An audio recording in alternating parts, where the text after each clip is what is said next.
Newark, Dulles, O'Hare, Houston, Denver, LAX, SFO. If you've ever flown United Airlines, you've probably connected through one or two of these hubs. But have you ever flown to all 7 in a single day? Is that even possible?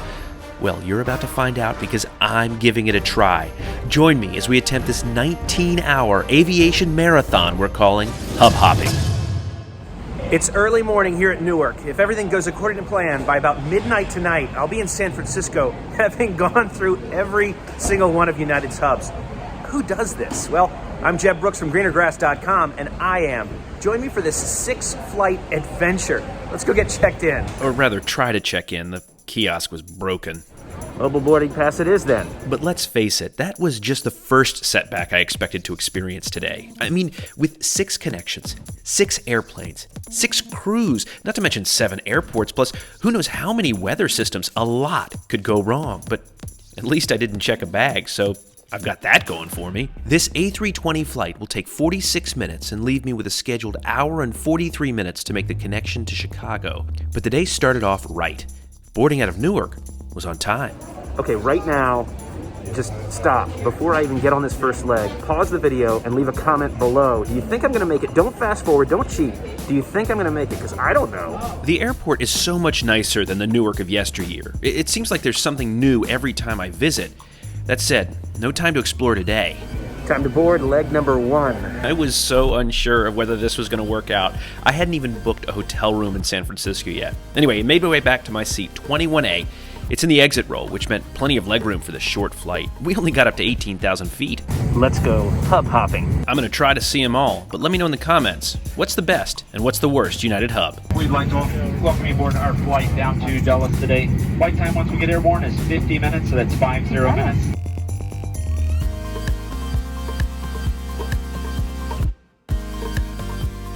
We left 11 minutes late, but no cause for concern at this point, thanks to a nice long cushion at Dulles.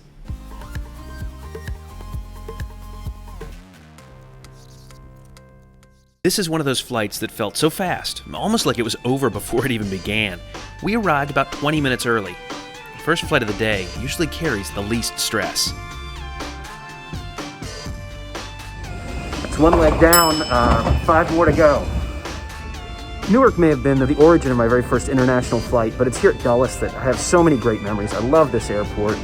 It's been the origin or destination for a ton of really important flights to me. Are there more beautiful parts of Dulles?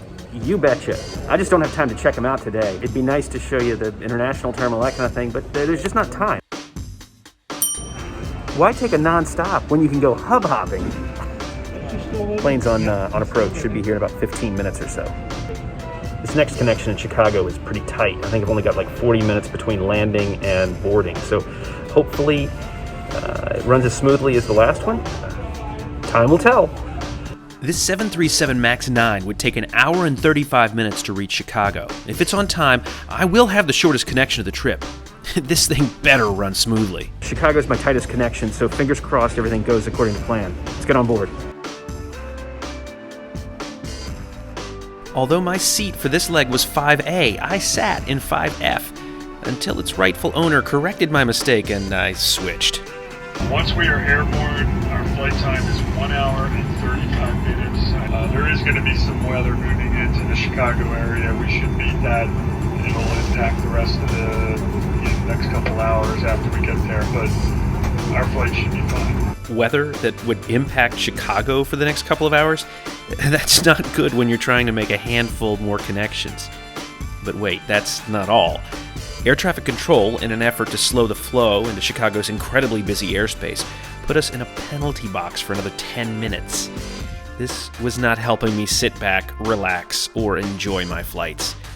But soon, we were on our way.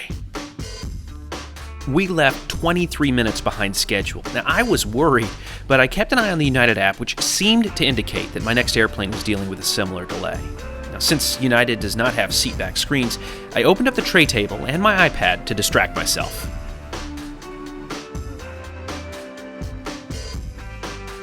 I engineered my own seatback entertainment. I'll pat myself on the back for it. We were making great time. We got into Chicago, and it looked like we might actually be okay. So Here's hoping for a quick landing and a rare short taxi time at O'Hare.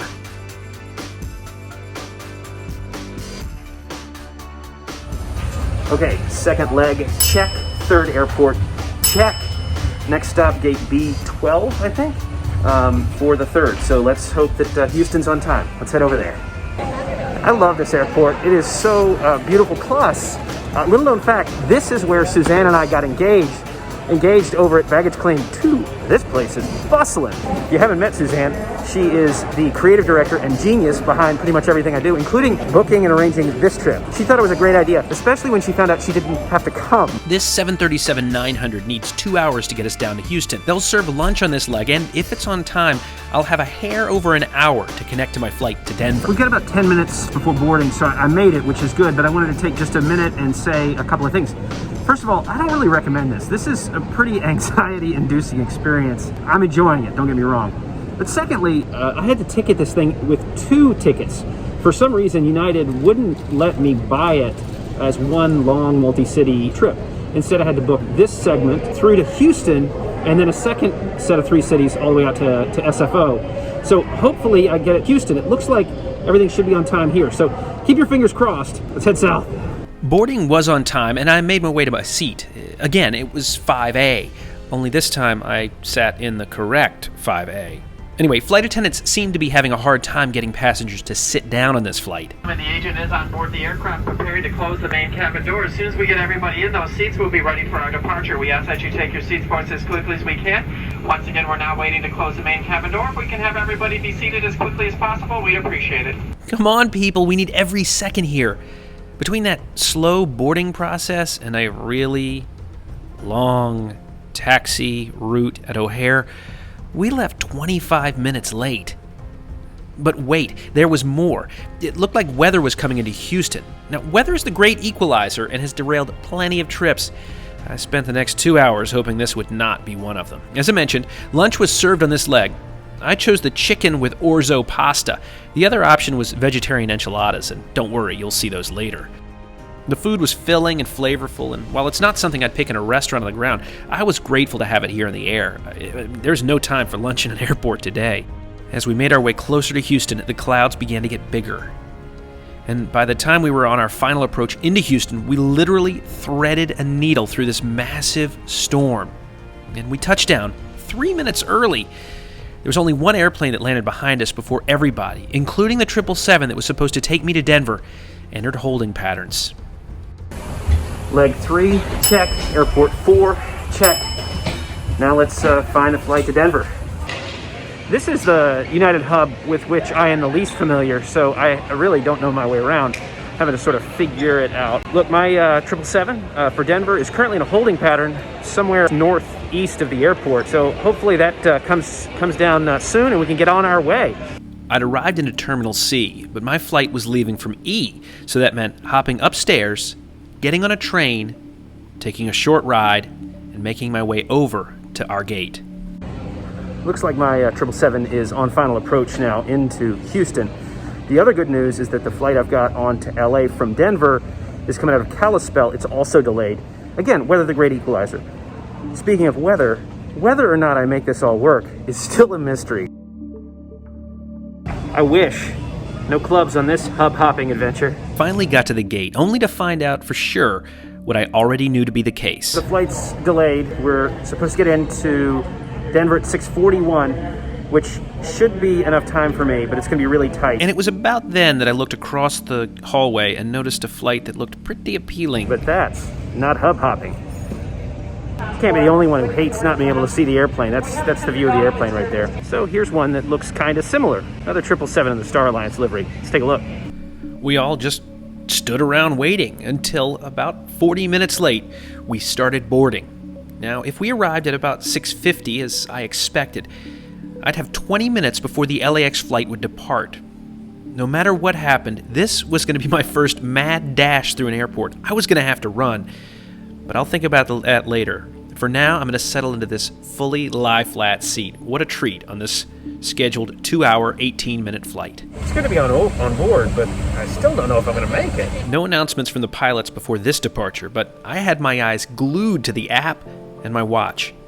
I figured if I could just get to LA, I stood a chance. So we taxied out to the runway and departed 58 minutes late.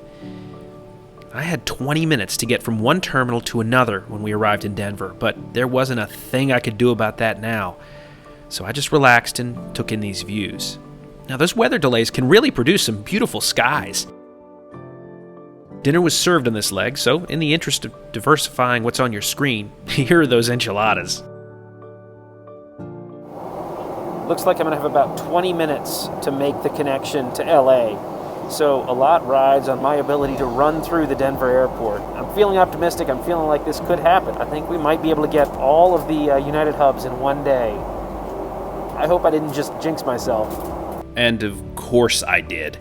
I was tracking my inbound airplane on Flight Radar 24. As I mentioned, it was coming in from Kalispell. We were actually ahead of it, until, for some reason, we had to enter a holding pattern. A holding pattern just long enough for that flight from Kalispell to slip ahead. What had been an extremely tight connection just became even closer. We finally touched down 44 minutes late, and despite the holding pattern, we had made up some time, but this would still require a run. Leg 4 check, hub 5 check. Now it's time for a quick run over to the flight to LA. I don't know that I've ever done this, run through a terminal. This is crazy. I tend to book intentionally long layovers just to avoid this. Didn't work out this time, but here's my train. Let's go. I think I stand a chance. I'm beginning to think I stand a chance. I can see the gate. This is like a sense of relief or something. This is gonna happen. This is gonna happen. I'm not sure whether this panda riding a llama was what saved me, but whatever it was, the flight was delayed 25 minutes because one of the flight attendants was late. Now, I'm sure some of the passengers were upset about the delay, but I was not one of them. I can't believe I made it. I can't believe I made it. Boarding is not quite started, or it's about to. This is amazing. Now the question is, will this savings prove helpful in LA when I'm trying to connect to SFO? Time will tell, but glad to know that I'm here on time for this flight. Let's hop on board. And that's exactly what we did. The delay turned into 53 minutes, but I was feeling pretty confident given that I had an hour and 47 minutes scheduled in LAX. Welcome aboard. Flight 633 service to Los Angeles. We apologize for the late start. The airplane came in late, as you know, and we had to wait for a flight attendant. Now we have catering. We got everything we need up front. We'll be pushing back momentarily. 2 hours and 2 minutes from takeoff to landing. Sit back, relax. Welcome aboard. And after a short taxi, we were on our way to Los Angeles, just about an hour late. I guess the additional delay for catering was worth it. I had my third and final United meal of the day on this flight. Same options as the other ones. I only ate the chicken, though. We arrived in LAX 37 minutes late, giving me 50 minutes to make the connection to San Francisco. Leg 5 complete. Airport 6 complete. Now let's make our way over to the gate to complete this whole thing. Let's go. How many people have traveled through every one of United Airlines hubs in one day? It can't be that many people. And after finding the gate, I looked in awe at the A319 that would take me the final 54 minutes up to the 7th and last United Airlines hub of the day. Boarding began, delayed by another late-arriving crew member. Well, once we're airborne, flying time is 54 minutes. We left LAX 35 minutes late, but this final flight of the day was short, smooth, and gave me an opportunity to think about my admittedly bizarre achievement. Too often as travelers, we fail to appreciate the complexity of the remarkably reliable system known as commercial aviation. Yeah, every flight today was delayed, but looking back on it, almost every one was caused by weather, which is something completely outside the control of the airline. Even the ones tied to late arriving crew members were because those crew members had been delayed by weather. And speaking of the crews I had, this was a pretty intense test for United Airlines, maybe the most intense one I've ever done, and as far as I'm concerned, they passed with flying colors. First, the trip still worked out pretty much as intended, but more importantly, every United employee I interacted with was fantastic. All 6 crews were professional, proactive, and excited about their work. They were in the aisles checking on passengers and providing top-notch levels of service. And that's my biggest takeaway from this experience.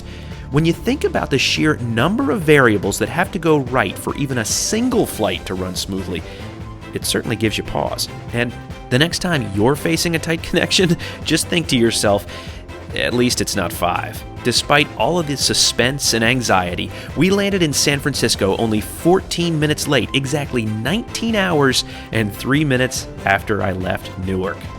Leg 6, airport 7, I think that's right. Hub hopping is done. I've got to go find a bed. Between now and the next time, see you in the sky.